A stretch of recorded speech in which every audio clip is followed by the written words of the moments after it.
அனைத்து நல்லுள்ளங்களுக்கும் வணக்கம். நான் உங்கள் ஆர்கே பேசுகிறேன். வைக்மோசமோட நெக்ஸ்ட் சேனல் வழக்கமாக உலக செய்திகள். பட் இன்றைய ஒரு சிறு திருத்தம். டெல்லியில் நடந்த மிகப்பெரிய ஒரு போராட்டம், அது தன்னெழுச்சி கூட்டமாக காக்ரோச் ஜனதா பார்ட்டி பாராளுமன்றத்தை முற்றுகையிடுவதற்காக நடந்த போராட்டம் ஒரு மாதிரி விஸ்வரூபம் எடுத்துருச்சு. தடுக்கிறதுக்குள்ளே தடுமாறிட்டாங்க. என்ன நடந்தது, எப்படி இவ்வளோ பேர் ஒன்றா கூடினாங்க? நிச்சயமாகவே இதெல்லாம் காக்ரோச் ஜனதா பார்ட்டி கூடின கூட்டமாக. பட் ஆனால் ஒன்று மட்டும் புரியுது, மத்திய அரசுக்கு எதிராக, குறிப்பாக தர்மேந்திர பிரதான் அவர்களுக்கு எதிராக இந்த கூட்டம் பெரிய அளவு கடிந்திருக்கிறது. பட் நிறைய லத்தி சார்ஜ், ஒரு மாதிரி நிறைய மோசமான சூழ்நிலைகளும் அங்கே நடந்திருக்குது. அதனால் அதை பார்த்துட்டு அதுக்கப்புறம் இங்கேருந்து ஃப்ளைட்டை பிடிச்சி நேராக உக்ரைனுக்கு போயிடலாம். ஏன்னா உக்ரைன் திடீர்னு அடுத்து ஒரு வேர் ஹவுசஸ் மீது தாக்கல் நடத்தியிருக்காங்க, பதிலுக்கு ரஷ்யா நடத்தியிருக்காங்க, அப்புறம் ஒரு சில ரிசைனேஷன் நடந்திருக்கிறது. அனைத்தும் ஒருங்கிணைந்த ஒரு தகவலாக ஒரு சூப்பரான அப்டேட்டை பார்த்துடலாம் நம்ம. ஸோ பதிவுக்குள்ளே போகிறதுக்கு முன்பு நீங்கள் நம்ம சேனலை சப்ஸ்கிரைப் பண்ணலாம், சப்ஸ்கிரைப் பண்ணிட்டு வாங்க. மறக்காம பெல் பட்டன் கிளிக் பண்ணி ஆல் ஆப்ஷன்ஸ் கொடுங்க. வீடியோக்குள்ள போகலாம்.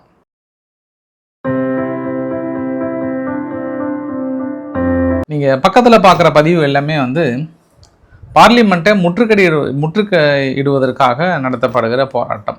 காக்ரோச் ஜனதா பார்ட்டி ஒரு அழைப்பு விடுத்திருந்தாங்க. ஏன்னா தர்மேந்திர பிரதான் அவர்கள் நீட் எக்ஸாமுடைய கொஷின் பேப்பர் லீக் ஆகுது. அந்த லீக் ஆனதுக்கு ஒரு முழு பொறுப்பேற்று ரிசைன் பண்ணணும். ஏன்னா ஃபஸ்ட் டைம் எக்ஸாம் எழுதுகிறாங்க, நிறைய ஸ்டூடெண்ட் கான்ஃபிடன்ட் லெவலாக இருப்பாங்க. திடீர்னு கொஷின் பேப்பர் லீக் ஆன உடனே என்னாச்சுன்னா மறுபடியும் எக்ஸாம் வைக்கிறேன் அப்படின்னோடனே இந்த அதிர்ச்சியை தேட்டு கிட்டத்தட்ட 5 குழந்தைகள் பக்கம், +2 ஸ்டூடெண்ட் தற்கொலை பண்ணிக்கிட்டாங்க. அதுக்கப்புறம் மறுபடியும் எக்ஸாம் வச்சுருக்காங்க. இது மிகப்பெரிய ஒரு குளறுபடின்னு சொல்லிட்டு இந்த காக்ரோச் ஜனதா பார்ட்டி போராட்டத்தை அனௌன்ஸ் பண்ணாங்க. டெல்லி ஜந்தர் மந்தரில் இந்த போராட்டத்தை அனௌன்ஸ் பண்ணாங்க. இந்த போராட்டத்துக்கான ஆதரவு அலைகள் கொஞ்சம் கொஞ்சமாக சுற்றி இருக்கக்கூடிய கட்சிகள், காங்கிரஸை தவிர மீதி எல்லாம் கொடுத்தாங்க. சமாஜ்வாதி பார்ட்டி கொடுத்தாங்க, ஆம் ஆத்மி பார்ட்டி ரீசெண்டாக கொடுத்தாங்க. அப்புறம் இந்த சோனம் வாங்செக்னு சொல்லிட்டு சமூக செயற்பாட்டாளர் அப்படின்னு சொல்லிட்டு இருக்கிறார் ஒருத்தர், அவரும் போய் இது கலந்துக்கிறாரு. அவர் தான் உண்ணாவிரத போராட்டம் இருக்கிறாரு. ஆரம்ப கட்டத்தில் அவங்களும் இந்த பார்ட்டியும், காக்ரோச் ஜனதா பார்ட்டியும் இருக்கு இல்லையா, இவங்க 2 பேரும் இணைந்து தான் அந்த போராட்டத்தை, உண்ணாவிரத போராட்டம் தொடங்கினாங்க. அவர் ஒரு 15 நாளைக்கு மேலே அவருடைய உடல்நிலை கொஞ்சம் இதுக்கு மேலே ஒத்துழைக்காதுன்னு சொல்லிட்டு, அது இல்லாமல் இங்கே பார்லிமெண்ட் கூட்டம் இப்போ ஸ்டார்ட் பண்ண போகிறாங்க இல்லையா, அதனால் அதுக்குள்ளே கிளியர் பண்ணுன்னு சொல்லிட்டு அவர் வலுக்கட்டாயமாக தூக்கிட்டு போயிட்டு ஹாஸ்பிட்டலில் சேர்த்துறாங்க. ஹாஸ்பிட்டல் முடிச்சதுக்கப்புறம் இந்த சோனம் வாங்செக் அவங்க மனைவி பெரிய ஒரு குற்றச்சாட்டு சுமத்தி, எஜுகேஷனல் ரிஃபார்மை பற்றி நீங்கள் பாராளுமன்றத்தில் விவாதிக்கணும், அப்படி விவாதிக்கிற மாதிரி இருந்தால் கூட எங்கள் வீட்டுக்காரர் அதை ஃபுல்லாக விட்டுறாரு, அதாவது ஹங்கர் ஸ்ட்ரைக்கை விட்டுறாரு அப்படின்னு சொல்கிறாங்க. அதுக்கப்புறம் திடீர்னு நேற்று அந்த அபிஜித் அப்படின்றது தான் அந்த காக்ரோச் ஜனதா பார்ட்டியை முன்னிலை நடத்துகிறான். ஒரு அறிவிப்பு கொடுக்குறாங்க, இந்த மாதிரி டெல்லியை முற்றுகையிடணும் அப்படின்னு சொல்லிட்டு. பட் அவங்களே இந்த அளவு க்ரௌட் வந்திருக்குமான்னு எதிர்பார்த்துருக்க மாட்டாங்க. இதற்கு பின்னாடி முழுமையாக வேலை செஞ்சது இந்த தன்னெழுச்சியாக கூட்டத்தையும் தாண்டி ஒரு சில விஷுவல் நம்ம கண்ணுக்கு தெரியுது. ஒன்று என்னென்னா, ஆம் ஆத்மி பார்ட்டி ஒரு 2 நாளைக்கு முன்பு ஆம் ஆத்மி பார்ட்டி உள்ளே நிறைய ஆதரவுலாம் தெரிவித்தாங்க. ஏன்னா நார்மலாகவே இது மாதிரி போராட்டம் எதிர்ப்பு தெரிவிக்கும் போது ஆதரவு தெரிவிக்கிறது ஒன்றும் பெரிய விஷயம் இல்லை.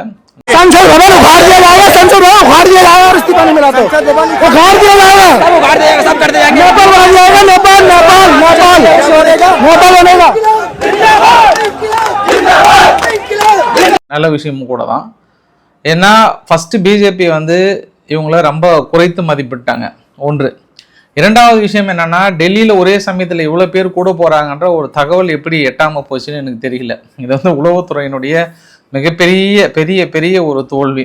கடைசியில் தடியடி நடத்தி, ஆல்மோஸ்ட் துப்பாக்கி சூடு நடத்துகிற மாதிரிலாம் ஒரு பொசிஷனை கொடுத்து, கண்ணீர் புகை குண்டை வச்சு அங்கே இருக்கக்கூடிய யங்ஸ்டர்ஸ் மேலே பெரிய அளவுக்கு தடியை நடத்துகிறாங்கன்னா, இது டெல்லியில் இருக்கக்கூடிய ஸ்டூடெண்ட் மட்டும் இல்லை, சமாஜ்வாதி பார்ட்டி இருக்காங்கல்ல, அவங்க ஃபுல்லாக அனுப்பியிருக்காங்க அங்கேருந்து. ஒன்று. இன்னொன்று ஆம் ஆத்மி பார்ட்டி, பஞ்சாபில் இருந்தும் இங்கே டெல்லியில் இருக்கக்கூடிய ஆம் ஆத்மி பார்ட்டி, குறிப்பாக அவர் பேர் என்ன, மணீஷ் சிசோடியா, அப்புறம் ஆம் ஆத்மியினுடைய பார்ட்டியினுடைய தலைவர் அந்த இதில் அவருடைய பேட்டி அதெல்லாமே பார்க்க முடியுது. இந்த கூட்டத்தில் அப்புறம் ஃபரூக் அப்துல்லா அவர் கலந்துக்கிறாரு. ஒமர் அப்துல்லா இன்னைக்கு டெல்லியினுடைய ஜந்தர் மந்தில் வந்திருக்கிறார். அப்போ காங்கிரஸை தவிர மீதி பெரும்பாலான கட்சிகளுடைய நபர்கள் பெரும்பாலும் வந்திருக்காங்க. இப்போ காக்ரோச் ஜனதா பார்ட்டி என்ன நினைக்கிறாங்கன்னா, இது தன்னெழுச்சியாக நம்மளுக்கு வந்து கூட்டம் நினைக்கிறாங்க. ஆனால் தன்னெழுச்சியாக ஒரு சில வந்து கூட்டங்கள் இருக்குது. அதை தாண்டி இதுக்கு பின்னாடி புஷ் பண்ணியிருக்காங்க. ஒரு சில பெரிய ஒரு கூட்டங்கள் வந்து இந்த பின்னாடி இருக்கக்கூடிய சமாஜ்வாதி பார்ட்டி, ஆம் ஆத்மி பார்ட்டி, மொத்தம் ஒரு 7 கட்சிகள் இருக்குது. இந்த 7 கட்சிகள் வந்து பெரிய புஷ் பண்ணி ஒரு பெரிய கூட்டம். இவங்க என்ன பண்ணுறாங்க, வழக்கமாக இளைஞர்கள் வந்து கொஞ்சம் தன்னெழுச்சி அதிகமாக வந்ததுன்னா என்ன நடக்கும், பேரிகேட் இருக்குது, பேரிகேடை உடைச்சி எரிஞ்சு அதுக்கப்புறம் உள்ள நுழையணும்னு நினைக்கிறாங்க. பார்லிமெண்ட்டை உள்ள நுழையணும்னு போது அது செக்யூரிட்டி பிரீச், யாராக இருந்தாலுமே அது கொஞ்சம் ரிஸ்க்கு தான். ஏன்னா உள்ள பார்லிமெண்ட்டில் வேறு குளிர்கால கூட்டத்தொடர் கிட்டத்தட்ட ஸ்டார்ட் ஆகி இன்றைக்கி ஃபஸ்ட்டு செஷன் போனாங்க. அப்போ ஏதோ மசோதா தாக்கல் பண்ணாங்க. அதுக்கப்புறம் எதிர்கட்சிகள் எதிர்ப்பு தெரிவித்தாங்க, மறுபடியும் கூட்டினாங்க, மறுபடியும் பேசினாங்க. முக்கிய இதெல்லாம் பயங்கர டிஸ்கஷனாக வந்து போயிட்டுருக்கு. அதனால் பார்லிமெண்ட்டுக்குள் உள்ள நுழைஞ்சாங்கன்னா விஷயம் மோசமாக ஆகிடும். ஏன்னா வெளியில் ஒரு சில ஸ்டூடெண்ட் எல்லாம் வந்து பேட்டி கொடுக்கும்போது நாங்கள் உள்ளே நுழைஞ்சோம் அப்படின்னா பார்லிமெண்ட்டு அடிச்சிருவோம், உடைச்சிருவோம், தும்சம் பண்ணிடுவோம், நேபாள் பார்த்துருக்கீங்களா, பற்றி எரிய போகுது அப்படின்லாம் சொல்கிறாங்க. அப்போ அதாவது ஒரு போராட்டம் நடக்கும்போது ஆக்சுவலாக நம்ம இது இன்னொரு விஷயத்தை கூட பார்க்கலாம். இந்த ஸ்டூடெண்ட் வந்து வன்முறையில் வந்து பெரிய அளவுக்கு ஈடுபட்டு அந்த அளவுக்கு பண்ணாங்களான்னா இல்லை. ஆனால் வன்முறையில் ஈடுபடுகின்ற ஒரு சில கும்பலும் வந்து உள்ளே இருக்காங்கல்ல, அதையும் நம்ம பார்க்கணும். இவங்க இது ஒரு சில குரூப் மட்டுமே வந்திருந்தாங்கன்னா இது கட்டுக்குள்ளே கொண்டு வந்திருக்கலாம். தன்னெழுச்சியாக ஃபுல்லாக வந்தவொடனே தடியடி நடத்தினோடனே ஃபுல்லாக மெட்ரோ ஸ்டேஷனுக்கெல்லாம் அங்கங்கே ஓட, மெட்ரோ ஸ்டேஷன் ஃபுல்லாக க்ளோஸ் பண்ண, இந்த மாதிரி டெல்லி முழுவதும் திரும்புகிற திசையெல்லாம் வந்து ஒரு அளவுக்கு அதிகமான ஒரு போராட்டத்தை வந்து பார்க்க முடிகிறது. இது வந்து வாய்ப்புகளே இல்லை. இந்த கூட்டத்தை வந்து இந்த யங்ஸ்டர்ஸ் கூட்டத்தை வந்து ஆம் ஆத்மியை வந்து ஃபுல்லாக அறுவடை செய்யணும்னு நினைக்கிறாங்க. அதாவது இந்த காக்ரோச் ஜனதா பார்ட்டியை வந்து தனக்கு சாதகமாக ஒரு அறுவடை செய்யணும்னு நினைக்கிறாங்க. எல்லாமே பாலிடிக்ஸ் தானே, பாலிடிக்ஸ் மிஞ்சினது எதுவுமே கிடையாது இல்லையா? அதனால் 2-3 இன்சிடெண்ட்டை வந்து ஆம் ஆத்மியை வந்து ஆரம்பத்தில் வளர்கிறதுக்கு என்ன டெக்னிக் யூஸ் பண்ணாங்களோ அந்த டெக்னிக் வந்து இந்த காக்ரோச் ஜனதா பார்ட்டியை வந்து நான் பார்த்தேன். நான் ஃபஸ்ட்டு ஆம் ஆத்மியை வந்து வளரும்போது அரவிந்த் கெஜ்ரிவால் அவருடைய கன்னத்தில் ஓடி வந்து ஒரு ஆட்டோ டிரைவர் அரைஞ்சது, அப்புறம் முகத்தில் மை வீசினது. இந்த 2 சம்பவம் தான் உலகன்ற பாருங்க, இந்தியா முழுவதும் ஆம் ஆத்மி பார்ட்டி வந்து அடுத்த லெவலுக்கு ரீச் பண்ணாங்க. அதே டெக்னிக் வந்து இங்கேயும் பார்த்தேன் நான். அபிஜித் வந்து பேசிட்டு இருக்கும்போது திடீர்னு ஒருத்தன் வந்து அடிக்கிறான், பயங்கரமாக அடிக்கிறான், உடனே ஃபேமஸ் ஆகுது. அதுக்கப்புறம் முந்தாண்டியத்து கூட வந்து ஓடி வந்து இங்க் அடிக்கிறாங்க. இந்த மாதிரியான சம்பவங்கள்லாம் வந்து கரெக்டாக நடக்குது. இது எல்லாமே இந்த அபிஜித் வந்து ஏற்கனவே ஆம் ஆத்மி பார்ட்டியில் ஃபஸ்ட்டு இனிஷியலாக வளரும் போது அதில் பெரிய இதாக இருந்தவன், அதுக்கப்புறம் இங்கே வந்திருக்கிறார் அப்படின்றது ஒரு கூடுதல் தகவலாக சொல்ல முடியும். பட் எதுவாக இருந்தாலுமே வந்து ஆரம்ப கட்டத்திலேயே பார்லிமெண்ட் வரைக்கும் முற்றுகையிட்டு மிகப்பெரிய ஒரு போராட்டத்தை முன்னெடுத்திருக்காங்க. சப்போஸ் இந்த யங்ஸ்டர்ஸ் வந்து கொஞ்சம் ஏடாகூடமாக இன்னும் ஒரு மோசமான சூழ்நிலையை கையில் எடுத்திருந்தாங்கன்னா இன்றைக்கி பார்லிமெண்ட்டே இருந்திருக்காது. அந்த அளவுக்கு துப்பாக்கி சூடு லெவலுக்குலாம் போயிருக்கும். அப்படி போயிருந்தா என்ன பண்ணியிருப்பீங்க? அப்போ இது யாருடைய தோல்வி? அப்போ உளவுத்துறையோட முழுக்க தோல்வி. அப்படி ஒரு சம்பவம் நடக்க முடியாதுன்னு உங்களால் எப்படி உறுதி எழுதியிருக்க முடியும்? ஏன்னா அபிஜித்தோட அந்த உட்காந்து அங்க ஸ்ட்ரைக் இருக்காங்கல்ல, அந்த கூட்டத்தில் வந்து பேசும்போதெல்லாம் ஆர்டிகிள் 370 வந்து நீக்கணும், ஆர்டிகிள் 370 இன்னும் ஏன் வச்சிட்டு இருக்காங்க அப்படின்ற ஒரு குரூப்புமே பேசுகிறாங்க. இன்னொரு குரூப்போடி வந்து எஜுகேஷனில் வந்து பெரிய ரிஃபார்ம் கொண்டு வரணும். ரிஃபார்ம் அப்படின்னா என்னப்பா ரிஃபார்முங்க அப்படின்னா அவ்வளோ எல்லாமே மெரிட் பேஸில் கொண்டு போங்க அப்படின்னு கொண்டு வராங்க. இது எல்லாமே ஒரு வகையில் அவங்க என்ன கான்செப்டுக்காக வந்தாங்களோ, இன்றைக்கி கூட இந்த போராட்டம் ஒரு பக்கம் நடக்கும்போது இன்னொரு இடத்துல போயிட்டு ஜேபி நட்டா அவர்களை பார்த்து ஒரு கோரிக்கை ஒன்று வைக்கிறாங்க. 3 கோரிக்கை. ஒன்று, தர்மேந்திர பிரதான் அவர்கள் எஜுகேஷன் மினிஸ்டர் வந்து ரிசைன் பண்ணணும். 2வது, நீட் எக்ஸாமில் இருந்தவங்களுக்கு ஒரு குடும்பத்துக்கு 1 கோடி ரூபாய் கொடுக்கணும். 3வது, எஜுகேஷனல் ரிஃபார்மை கொண்டு வரணும். 4வது, இந்த சோனம் வங்சக் அவர்கள் மீது போடப்பட்ட வழக்குகள்லாம் வாபஸ் வாங்கிட்டு நீங்கள் மறுபடியும் கொண்டு வரணுன்றாங்க. பட் இந்த போராட்டம் நடந்தனால என்ன ஆகும் அப்படின்னா, ஐ திங்க் இதுக்கப்புறம் அந்த அபிஜித் அந்த பையன் வெளியே வருவதற்கான வாய்ப்புகள் இல்லை. ஏன்னா பெரிய ஒரு கான்ஸ்பிரசி தியரியில் தூக்கி உள்ளே போடுவாங்க, தேச துரோக வழக்கில் உள்ளே போடுவாங்க. ஏன்னா பார்லிமெண்ட்டில் முற்றுகையிட்டு அனுமதிக்காத திடீர்னு ஒரு மிகப்பெரிய ஒரு க்ரௌடை கூட்டி நிறைய காவல்துறையும் ஒரு சில இடத்துல வந்து அடிபட்டிருக்கு. திடீர்னு உள்ள கூட்டத்தில் கல் எரிஞ்சிட்டாங்க. பதிலுக்கு இவங்க அடிச்சதில்லை. நிறைய ஸ்டூடெண்ட்லாம் இருக்குது. சமாஜ்வாதி பார்ட்டியை வந்து பெருசாக ரோல் பண்ணியிருக்காங்க. அதில் பின்னாடி இருந்து ரோல் பண்ணியிருக்காங்க ஆம் ஆத்மி. பட் காங்கிரஸ் அந்த அளவுக்கு ரோல் பண்ணல. என்னமோ சற்று தள்ளி நிற்கிறாங்க. போராட்டங்கள் கூட ஆதரவு கொடுக்கல. ஏன்னா இதில் நிறைய பாடங்கள் கற்றுக்கிட்டாங்க. காங்கிரஸ் வந்து என்ன பாடம் கற்றுக்கிட்டாங்கன்னா, ஆரம்பத்தில் ஆம் ஆத்மி பார்ட்டியை வந்து காங்கிரஸ் இப்படி தான் வளர்த்துனாங்க. சேம் தான். இப்போ காக்ரோச் ஜனதா பார்ட்டி சூழ்நிலை மாதிரி தான் இப்போ அவங்களும் இருந்தாங்க. கடைசியில் என்ன ஆச்சுன்னா காங்கிரஸ் ஓவர்டேக் எடுத்துட்டாங்க. மேபி அதனால் அவங்க வந்து இதை அவாய்ட் பண்ணுறாங்களா அப்படின்ற இன்னொரு ஆங்கிள்லையும் பார்க்கலாம் நம்ம. பட் எனியோ இந்த தடவை வந்து பார்லிமெண்ட் நடந்த மாதிரி தான். இந்த கூட்டத்தொடரை பேசாமல் இன்னும் ஒரு மாதத்துக்கு மத்திய அரசு தள்ளி வைப்பது நல்லது. இல்லைன்னா அவ்வளோதான், கண்டென்ட் கிடைச்சிருச்சு. இதுக்கப்புறம் அவங்களால ஒரே ஒரு தீர்மானத்தை கூட அதை எப்படி கொண்டு வந்து எப்படி சக்ஸஸ் பண்ண போகிறாங்க, எப்படி நடத்த போகிறாங்க. எதிர்ப்பு அலைகள் இனி அதிகமாகும். இன்று எல்லா கட்சிகளும் கையில் எடுத்துட்டாங்க. அது எப்படி ஸ்டூடெண்ட் மீது நீங்கள் வந்து லத்தி சார்ஜ் பண்ணலாம். ஒரு சுதந்திரமாக தன்னெழுச்சியாக எழுந்த மாணவர்கள் மீது இப்படி ஒரு லத்தி சார்ஜ் நடத்துவது நியாயமா? இது நியாயமற்றதல்லவா அப்படின்னு இப்பயே கோரிக்கை எடுக்க ஆரம்பிச்சிட்டாங்க. கண்ணீர் புகை கொண்டலை வீசியிருக்கீங்க. மேபி அடிச்சடியில் மேபி ஒருத்தர் 2 பேர் இறந்திருக்கலான்ற மாதிரி வந்து சொல்கிறாங்க. இதெல்லாம் இன்னும் வருகின்ற நாட்களில் மிக மோசமான ஒரு சூழ்நிலை ஏற்படுத்தும்னு நினைக்கிறேன் நான். இவங்க அதை எப்படி ஹேண்டில் பண்ண போகிறாங்க பிஜேபி அப்படின்றத பார்க்கலாம். ஹோப் தர்மேந்திர பிரதான் அவர்கள் ரிசைன் பண்ணுவதற்கான வாய்ப்புகளும் நிறைய தென்படுகிறது. இது ஆரம்பத்திலே நீங்கள் பண்ணியிருந்தீங்கன்னா இந்த போராட்டமும் பெருசாக வந்திருக்காது. நீங்கள் ஒருவேளை அவங்கள ஆரம்பத்தில் நக்கல் அடித்தாங்க பிஜேபி சார்பாக, அவ்வளோதான் 2 பேர் தாங்கிறாங்க 3 பேர் தான் இருக்கிறாங்கன்ட்டு. அப்போ பிஜேபி என்ன சொன்னாங்கன்னா, அவங்களுக்கு பின்னாடி வந்து ஃபண்டிங் கொடுக்குறாங்க, இது ஃபுல்லாக வந்து ஏற்பாடு ஒன்று அவங்களையாவது நீங்கள் வந்து கண்டுபிடிச்சிருக்கணும். எதுவுமே இல்லாமல் ஒரு என்ன உளவுத்துறை வச்சுக்கிட்டு இப்படி ஒரு போராட்டத்தை நடத்தி ஒட்டு மொத்தமாக முடக்கி வச்சிருக்காங்க. இது வந்து டோட்டல் கம்ப்ளீட் ஃபெயிலர். இது கம்ப்ளீட் ஃபெயிலர். ஆரம்பத்திலே தடுத்துருக்கணும். பட் இவ்வளோ கூட்டம் தன்னெழுச்சியாக வந்திருக்கு அப்படின்னா ஆளுகின்ற அரசாங்கம் இதுக்கப்புறம் திங்க் பண்ண வேண்டிய ஒரு சூழ்நிலை. நீட் எக்ஸாமுக்கு எதிராகவும் குறிப்பாக ஆளுகின்ற அரசாங்கத்துக்கு எதிராக இவ்வளோ பெரிய ஒரு போராட்டம் நடந்திருக்கிறது என்றால் அதை இன்னும் அவங்க திங்க் பண்ண வேண்டிய ஒரு கூடுதல் சிறப்பு. சப்போஸ் இது நினச்சி பாருங்களேன், டெல்லியில் வந்து இப்போ இருக்கிறது பிஜேபி இருக்காங்க. ஏன்னா அவங்க தான் டெல்லி காவல்துறையோட கட்டுப்பாட்டில் அவங்ககிட்ட இருக்குது, மத்திய அரசுக்கிட்ட இருந்தாலுமே. சப்போஸ் ஆம் ஆத்மி இருந்திருந்தாங்கன்னா இன்னும் மோசமான ஒரு சூழ்நிலை வந்திருக்கும். அவங்க இவங்க மேலே பழி போட்டிருப்பாங்க, இவங்க அவங்க மேலே பழி போட்டிருப்பாங்க. இப்போ 2மே ஒன்று தான்.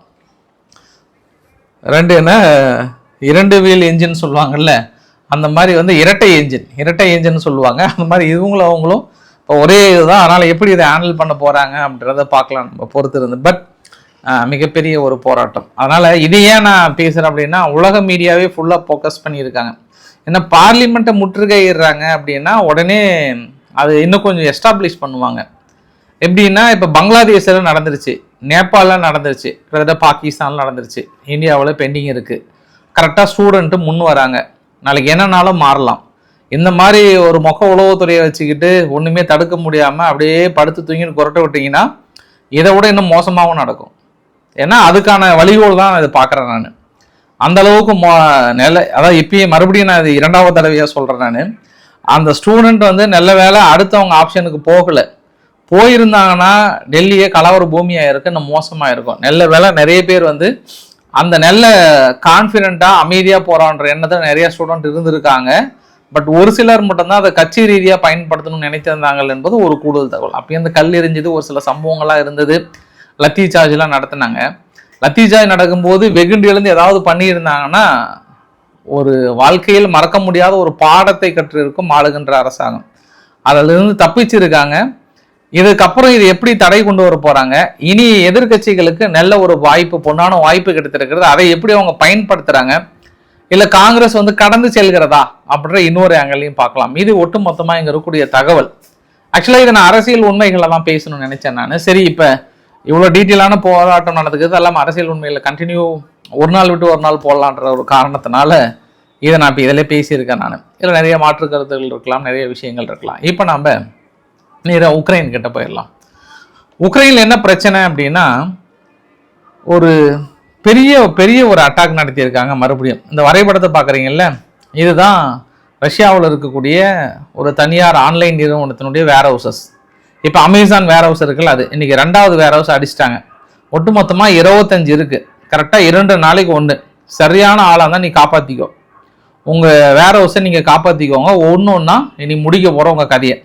25 முடிச்சுட்டு நான் லைனுக்கு வரேன், அது வரைக்கும் நீங்களா நானா பார்த்துக்கலாம் அப்படின்னு இன்னைக்கு வந்து சவால் விட்டுருக்குறாங்க.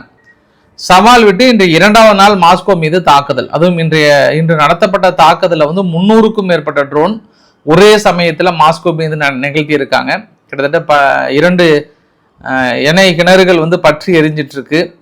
300 கூட இல்லை, 400 ட்ரோன் மேலே அனுப்பிச்சிருக்காங்க. கிட்டத்தட்ட logistic hub, oil deposit, residential building இதெல்லாம் தாக்கல் நடத்தப்பட்டதா சொல்றாங்க. குறிப்பாக உக்ரைன் வந்து இந்த தாக்கல் நடத்தப்பட்டதற்கான இன்னொரு காரணம் என்ன அப்படின்னா, மொத்தம் 4 தாக்குதலை நேற்று ரஷ்யா கையில் எடுத்திருந்தாங்க. ஒன்று 107 பாலிஸ்டிக் ஏவுகணைகள் மூலயமாகவும் 20 ஜிக்ரான் மிசைல்ஸ் ஃபர்ஸ்ட் டைம். இதற்கு முன்பு உக்ரைன் என்ன நினைச்சாங்கன்னா, அவங்க கிட்ட ஆயுதங்கள் இருக்காது, பற்றாக்குறைகள் இருக்காங்க, அவங்களே பாவம் கொள்ளு பட்டாசை வெடிச்சிட்டு இருக்கிறாங்க, அவங்க கிட்ட ஏதுன்ற மாதிரி நக்கல் அடிச்சிட்டு இருந்தாங்க.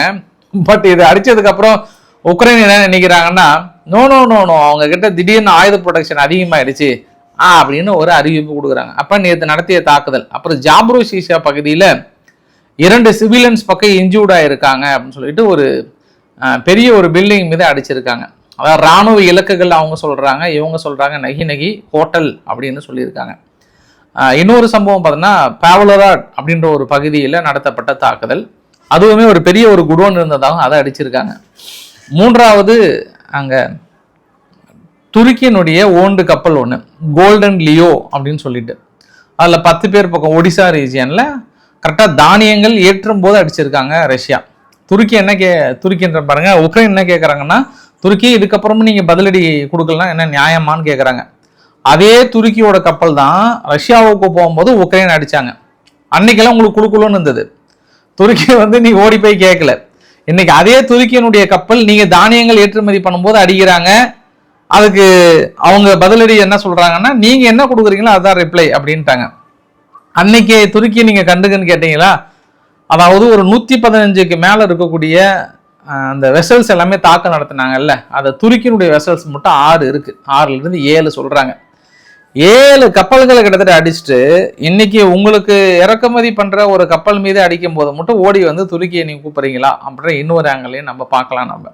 ஸோ இவ்வளோ தாக்குதல் நடத்தின ரஷ்யாவுக்கு பதிலடி, இப்பெல்லாம் உடனுக்குடன் பதிலடி அப்படின்ற மாதிரி சொல்கிறாங்க. தொடர்ந்து உக்ரைனில் அந்த போராட்டம் நடந்துகிட்டே தான் இருக்குது. இன்னைக்கு நாட்டு மக்களுக்கு ஒரு அனௌன்ஸ்மெண்ட் பண்ண போகிறேன் அப்படின்னு சொல்லியிருக்கிறார். அது இல்லாமல் முதல் முறையாக பிபிசி பத்திரிகையில் வந்து இப்படி ஒரு செய்தியை ஃபர்ஸ்ட் டைம் பார்க்குறேன் நான். இப்போ இந்த போராட்டம் பெரிய அளவுக்கு அந்த ஃபெட்ரோவா அவர்களை வந்து நீக்கினதுனால பெருசாக முன்களத்தில் போரிடுறதுக்கு உக்ரைனுடைய நபர்கள் யாருமே வர தயாராக இல்லை. முதல் முறையாக ஆள் பற்றாக்குறையை நாங்கள் நேரடியாக உணர்றோம். முன்களத்தில் நாங்கள் வந்து சாக தயாராக இல்லை அப்படின்னு தயாராக இருக்காங்க. வலுக்கட்டாயமாக ஒரு லெவலுக்கு மேலே ஃபோர்ஸ் பண்ண முடியாது. உக்ரைன் இராணுவ வீரர்கள் பற்றாக்குறையால் தடுமாறி கொண்டிருக்கிறது. வெறும் ட்ரோனையும் இதையும் மட்டுமே நம்பி இருக்க முடியாது, அதை நோக்கி தான் நகர்கிறதா அப்படின்னு சொல்கிறாங்க.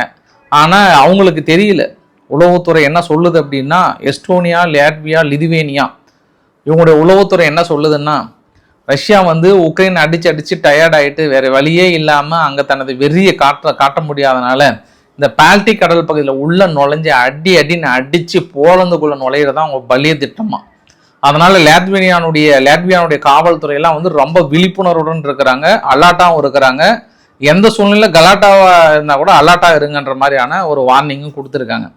ஸோ மாஸ்கோ ரீஜியன் மீது நடத்தப்பட்ட தாக்குதலும் சரி, இன்னும் அடுத்தடுத்து நேற்று இவங்க உக்ரைன் மீது நடத்தப்பட்ட தாக்குதலும் சரி, கொஞ்சம் கூட குறையவே இல்லை.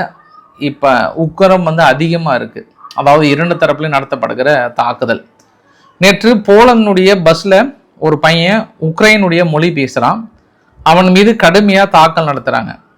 அப்போ போலந்து முழுவதும் ஆன்டி உக்ரைன், அதாவது உக்ரைனுக்கு எதிரான மக்கள் இருக்கிறாங்களா, இதை வந்து உடனடியாக தடுக்கணும், இல்லைனா அது நாட்டுக்கு ஆபத்து, போலந்துக்கு ஆபத்து, அவங்கள ரொம்ப நாள் இழுத்து பிடிக்க முடியாது இல்லையா, அந்த கோணத்திலையும் விசாரணையை வந்து துவங்கி இருக்கிறாங்க அப்படின்றது ஒரு கூடுதல் தகவலாக சொல்ல முடியும். இந்த வீடியோட நிறைவு பகுதியில் பலுஜிஸ்தான் என்ன பண்ணுறாங்க, தனி நாடாக அங்கீகரிக்கிறாங்க, அதாவது அனௌன்ஸ்மெண்ட் பண்ணுறாங்க, டிக்ளேர் இண்டிபெண்டன்ட் அப்படின்னு சொல்கிறாங்க. இது ஒரு 4-5 தடவை அனௌன்ஸ் பண்ணிட்டாங்க. தொடர்ந்து பலுஜிஸ்தானில் இந்த பிரச்சனை இருந்துகிட்டே இருக்குது. தனி நாடுக்கான கோரிக்கையில் மிகப்பெரிய அளவுக்கு அனௌன்ஸ் பண்ணிட்டு 45 இராணுவ வீரர்கள் கொல்லப்பட்டிருக்கிறார்கள். தொடர்ந்து அங்கே கன் ஃபைட் போயிட்டே தான் இருக்குது. அதை எப்படி அச்சீவ் பண்ணுறாங்க அப்படின்றது பொறுத்து இருந்து பார்க்கலாம். பலுஜிஸ்தானையும் பாகிஸ்தானோட எல்லை பகுதியிலையும் கான்சென்ட்ரேட் பண்ணுற உளவுத்துறையே இங்கே டெல்லியில் இப்படி நீங்கள் கோட்டை விட்டு நிற்கிறீங்களே, இது நியாயமா அப்படின்ற ஒரு கேள்வியோட இந்த புரிதலோட நான் நிறுத்த விரும்புகிறேன். அன்றே தர்மேந்திர பிரதான் அவர்கள் ரிசைன் பண்ணியிருந்தாருன்னா இது அந்த பிரச்சனையே இல்லை. ரிசைன் அப்படின்றதுக்கு அப்புறம் ஞாபகம் வருது, யூகேவுடைய பிரதமர் கிறிஸ் ஸ்டார்மர் அவர்கள் மன்னரை பார்த்து தனது ரிசைனேஷன் லெட்டர் கொடுத்துட்டாரு. அடுத்த கட்ட தலைவரும் கிட்டத்தட்ட அனௌன்ஸ் பண்ணிட்டாங்க. புதிய தலைவர் எழுச்சி மிகு யூகே உருவாக்கும் அப்படின்ற நம்பிக்கையில் இருக்கிறாங்க லேபர் பார்ட்டி. லேபர் பார்ட்டியின் நம்பிக்கையை ஃபுல்ஃபில் பண்ணுவாரா புதிய தலைவர் அப்படின்ற கோணத்திலையும் பார்க்கலாம் நம்ம. ஸோ பிடிச்சிருந்தா லைக் பண்ணுங்க, ஃப்ரெண்ட்ஸுக்கு ஷேர் பண்ணுங்க, சப்ஸ்கிரைப் பண்ணுங்க. Ravikumar RK channel. நன்றி, வணக்கம்.